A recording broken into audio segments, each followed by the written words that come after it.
All right. Thanks, everyone. Good morning. I'm so glad to be here this morning with you, and thanks for the invitation to speak. I'm here on behalf of Minister Masland, who wanted to be here, but unfortunately she couldn't make it.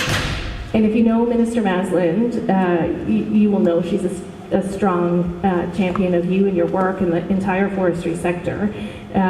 You might also know that she's a shoe enthusiast.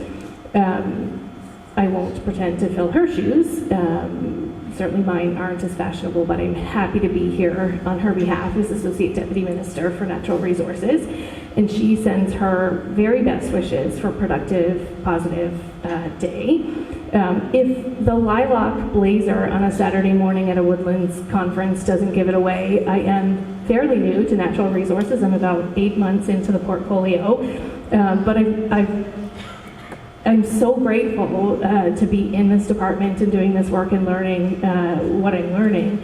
Certainly, coming from the other end of the province, I know our province's long history in mining. I come from a family of coal miners, but I know we also have a long and proud history of forestry. And our forests have helped build every community in this province and continue to shape the landscape that defines who we are. I don't need to tell you much of what I'll say, but we know that forests cover 72% of our province, and the majority of that is owned by people like you. Which means that the future of forestry in our province really depends to a remarkable degree on you.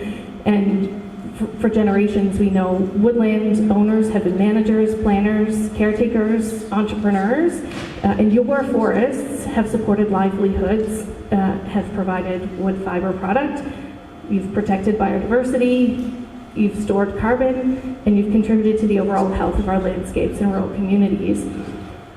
And I know the work that you're doing is not abstract. It represents families, it represents children and skills passed through generations and deep personal connections to the land.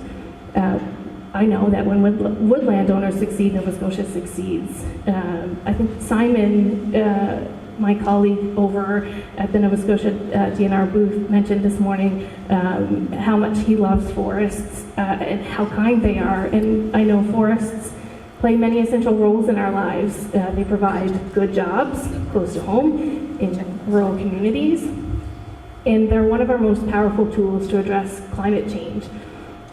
They support our well-being and mental health, and really forests support everything in and around it. And we know that maintaining the forest health requires active, thoughtful stewardship, the kind that balances today's needs with tomorrow's opportunities. And you understand better than anyone that the importance of long-term planning, regeneration, and sustainable harvesting. The decisions you make today shape fiber supply, forest health, and climate resilience for decades to come. And that role has never been more important. As the entire province has experienced, but this region more than most, climate impacts are becoming more intense and more frequent. Last year's was the driest and most challenging wildfire season Nova Scotia has ever faced. Communities were threatened, homes were lost, and people across the province felt the strain. And once again, the forestry community, including woodland owners, contractors, and others, stepped up because you understand the terrible cost when our forests burn. You adapted quickly, worked responsibly, and put safety first, but the entire forestry sector adapted. Harvesting schedules were adjusted, operations shifted, and when help was needed, you and many, many others answered the call, sometimes working side by side with our firefighters and emergency crews. You helped protect forests, lives, and ultimately communities in our province. And now, woodland owners are playing a critical role in recoveries, salvaging merchantable wood responsibly, reducing fuel loads, and helping prevent future fire risk. You're turning loss into opportunity while keeping safety and sustainability at the forefront. We know also that woodland ownership requires stable markets, practical supports, and fair systems. That's why this year government tabled a budget, and the legislature has just concluded that the budget has passed. But the budget included targeted investments in forestry and fiber with private woodland owners clearly in mind. And so that includes $8 million in investment to help move low-grade fiber to market, supporting contractors and woodland owners while reducing wildfire risk from underutilized material left on the forest floor. This investment will help stabilize fiber supply, keep people working, and make better use of the wood you're already managing. We're also really excitedly tripling the support for woodlot access through the gas tax access road program, helping owners maintain and improve roads so you can harvest safely, selectively, and on your own timelines. We know that these roads don't just support forestry, they also improve emergency access and wildfire response. And so together, these investments are about giving opportunities for woodland owners and giving more choice, more flexibility, and more opportunity. We're also continuing, you may know, to prioritize the use of Nova Scotia wood in public buildings and new construction, supporting local markets for local fiber. And we're focused on the long term, including forest renewal, regeneration, and strengthening market pathways so woodlands remain productive and resilient for generations to come. Because the work we do today together shapes what we leave behind.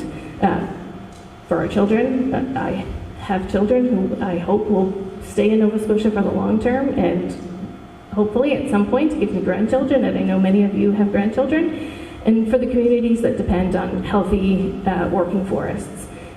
I don't, again, need to tell you that woodland owners, you carry a big responsibility, and you continue to meet it with care, professionalism, and a deep respect for the land. Your stewardship ensures that forestry remains a strong economic driver while preserving the ecological richness that makes Nova Scotia home. And I could not leave here today without putting a plug in on behalf of my team. I know there are several past winners of the Woodland Owner of the Year Award, and I think we'll hear from one after me, but I would encourage you to nominate Woodlot owners for 2026. There are forms at our booth, I believe online as well. If you don't know how to get them, Simon over there is happy to talk to you about them.